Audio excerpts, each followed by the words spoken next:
Bom dia a todos, sejam bem-vindos a mais uma aula de História e o tema da nossa aula de hoje é a Grécia Antiga do período do Helenismo. Vamos lá? Bom, vamos começar a aula com a Guerra do Peloponeso, que ocorreu entre 431 a.C. e 404 a.C. Essa guerra foi um conflito entre a cidade de Atenas, que liderava a Liga de Delos, contra a cidade de Esparta, que liderava a Liga do Peloponeso. Neste contexto, Esparta tinha o melhor exército, enquanto Atenas tinha a melhor marinha. E aí, depois de vários anos de conflito, Atenas acabou se rendendo aos espartanos. Quais foram as consequências desta guerra, especificamente para a cidade de Atenas, tá, gente?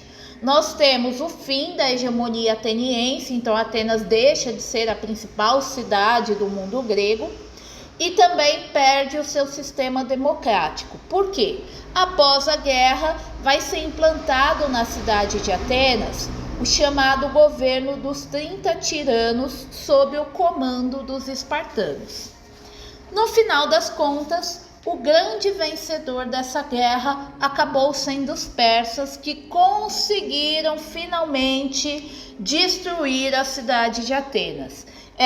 Esse sempre foi o objetivo dos persas desde as guerras médicas e eles acabaram conseguindo concretizar isso com a ajuda dos espartanos. Bom, vários pensadores da época, como é o caso do Tucídides, escreveram a respeito da Guerra do Peloponeso, só que Tucídides ele foi um pouco além. Além de escrever o que aconteceu, relatar o que aconteceu, ele vai encontrar os motivos que levaram à derrota ateniense. E ele vai apontar que o principal motivo da derrota foi a morte do Péricles. Péricles era um legislador que conseguia organizar a sociedade ateniense politicamente. Então ele era uma liderança muito importante na cidade, uma pessoa muito respeitada. Após a sua morte, a cidade perdeu esse foco de liderança e várias pessoas começaram a disputar o poder. E nisso veio traições, desmandos na cidade que enfraqueceram ela internamente e possibilitaram a vitória dos espartanos. Bom, só que Atenas foi derrotada, só que ela não se contentou com a derrota. Depois de alguns anos, Atenas se recuperou parcialmente e decidiu enfrentar novamente Esparta. Só que esse curto período de enfrentamento acabou terminando em um acordo entre as duas cidades em 387 a.C. Nesse momento, as duas cidades já estavam extremamente enfraquecidas por conta dessa briga, dessa rivalidade entre as duas. E lógico, se as duas principais cidades do mundo grego estão enfraquecidas, isso significa que aquelas cidades que não tinham tanta atenção começam a despontar no mundo grego. É o caso da cidade de Tebas. Vendo Esparta e Atenas enfraquecidas, Tebas organizou a Liga Beócia e começou a aumentar os seus domínios. Então ela começou a conquistar os territórios vizinhos. Isso vai chamar a atenção de Esparta e Esparta então vai decidir guerrear contra a cidade de Tebas. Porém, os espartanos já estavam enfraquecidos, como eu falei anteriormente, e eles acabaram sendo derrotados em 317 a.C. No final das contas, essas guerras entre as cidades gregas acabou gerando um desgaste muito grande para as cidades. O artesanato, a agricultura, o comércio, eles foram paralisados. O mar Mediterrâneo voltou a ter piratas. Os persas conseguiram dominar a Ásia Menor. havia muitas fugas de escravos, então basicamente as cidades gregas entraram em colapso por conta de brigas entre elas. E isso possibilitou a desintegração dessas cidades e a conquista do povo macedônio. Os macedônios, eles conquistaram não só o mundo grego, mas eles também conseguiram submeter os persas ao seu comando. Então eles vão formar um verdadeiro império. E esse período no qual nós teremos a mistura da cultura macedônia com a cultura grega vai ser chamada de mundo helenístico. Então, toda vez que se fala da sociedade helenística, a gente está falando dessa mistura entre os macedônios e os gregos. Bom, e por falar em Macedônia, a Macedônia ela fica localizada no norte da Tessália e ela tem como forma de governo um governo monárquico, ou seja, tem um rei no poder que centraliza todas as decisões. Ele é considerado o chefe religioso, o chefe militar e que toma as decisões de justiça na cidade. A economia da Macedônia era baseada na agricultura e era feita por trabalhadores livres. Uma curiosidade bem interessante é que na Macedônia quase não haviam escravos.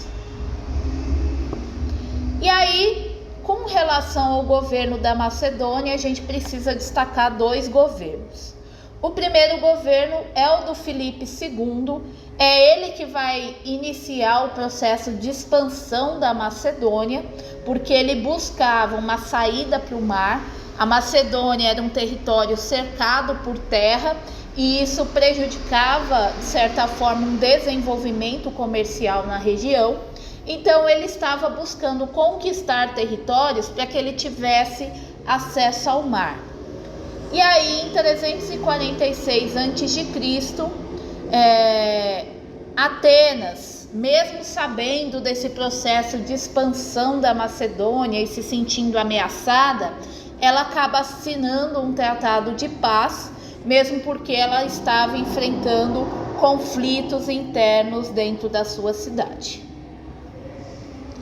Bom, um pouco depois da assinatura desse tratado de paz, Atenas começou a organizar e se aliar a outras cidades gregas para tentar enfrentar os macedônios, tá? E aí em 340 a.C., Atenas vai declarar guerra contra a Macedônia, só que ela vai ser derrotada em 338 a.C. na famosa Batalha de Queroneia. E aí, depois que os macedônios venceram os atenienses, os espartanos logo em seguida também foram dominados. Ou seja, a Grécia estava sob o comando agora de Filipe II da Macedônia. Bom, depois que os macedônios conquistaram o mundo grego, eles se voltaram para o território da Pérsia. E aí o que eles fizeram? Eles fizeram uma aliança com todas as cidades gregas, agora sob o comando da Macedônia, para lutar contra os persas. Um dos objetivos era justamente vingar a cidade de Atenas por conta da derrota e da destruição causada nas guerras anteriores. E aí então a gente tem a Liga de Corinto, que vai ser a união das cidades gregas sob o comando do rei da Macedônia para lutar contra os persas. Nesse contexto, o exército macedônico ele vai ser fundamental para as vitórias que a Macedônia teve. Por quê? Porque era um exército que trabalhava muito bem em conjunto. Eles tinham um núcleo que era formado por soldados armados com lanças que eram muito longas, que eram chamadas de sarissas, como essas que aparecem na imagem. Ao lado desse núcleo vinha a cavalaria, que dava a possibilidade desse núcleo se movimentar mais rapidamente. E posteriormente, depois que a Macedônia dominou as cidades gregas, aumentou o poder do exército da Macedônia, porque se juntou a ele a marinha ateniense. E aí a Macedônia começou a ganhar noções de administração, noções de organização, aprendeu um pouquinho sobre os direitos gregos, e aí se fundiu a cultura macedônica com a cultura grega. Os macedônicos, eles não impuseram a cultura deles, mas eles misturaram as duas culturas. Bom, em 336 a.C., o rei Filipe II, ele morre assassinado, sem ter conseguido realizar a invasão à Pérsia. E aí vocês vão perguntar, como assim, professor, ele morre assassinado?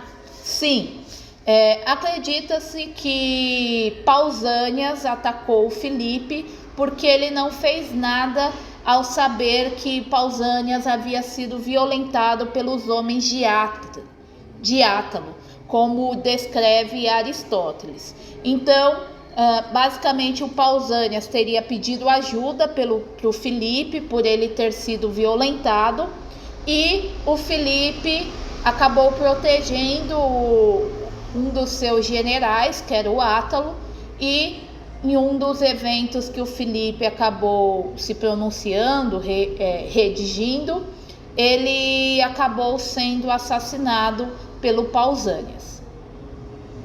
E aí, com isso, nós temos a ascensão do filho do Filipe II, que era o Alexandre. O Alexandre, ele vai assumir o poder muito novo, ele assume o comando aos 20 anos de idade, e ele vai se tornar um dos maiores líderes militares da história. Inclusive, Alexandre o Grande, ele teve como professor o Aristóteles, o filósofo grego Aristóteles. E aí, então, Alexandre, com apenas 20 anos, assume o poder e continua o projeto de expansão do seu pai. Então, Alexandre, em 334 a.C., inicia uma guerra contra os persas. Então, ele invade o ponto principal ali da cidade persa. E aí, em pouco tempo, Alexandre consegue dominar toda a Ásia Menor. Após a invasão dos persas, Alexandre vai dominar também a Fenícia, o Egito. Lá no Egito, ele vai fundar uma das principais cidades, que era a cidade de Alexandria, que vai se tornar um dos principais pontos de comércio e cultura da época. Alexandre também vai conseguir dominar as principais cidades persas. Inclusive, ele vai destruir completamente a cidade de Persépolis, como vingança por eles terem destruído a cidade de Atenas. De maneira geral, esse processo de expansão empregada por Alexandre o Grande vai acabar tendo como consequência uma grande circulação de riquezas por todo o Império da Macedônia. Então ele vai conseguir ter acesso a grande quantidade de ouro e prata, vai aumentar o comércio pelo mar Mediterrâneo, e ele vai incentivar a paz entre os persas, os macedônios e os gregos. Então ele não vai se impor, ele não vai determinar uma cultura, mas ele vai incentivar a relação entre esses grupos para, de certa forma, acabar com as rivalidades e com as guerras entre eles. Inclusive, esse incentivo de relações se dava por meio de casamentos entre gregos, macedônios e persas. Bom, ele também vai estabelecer o princípio de uma monarquia divina, onde ele vai se considerar um deus. Então, basicamente, ele vai se apresentar como um deus para a população, e a população vai venerá-lo como se ele fosse um ser divino. De maneira geral, as regiões que ele ia conquistando vão ser administradas pelas elites locais, e vão ser fiscalizadas por pessoas fiéis a Alexandre. Então Alexandre ele vai permitir que as elites locais que já estavam nas regiões continuem administrando, só que agora elas deviam impostos e estavam sob a fiscalização daquelas pessoas de confiança de Alexandre. Bom, como que termina esse império da Macedônia, gente?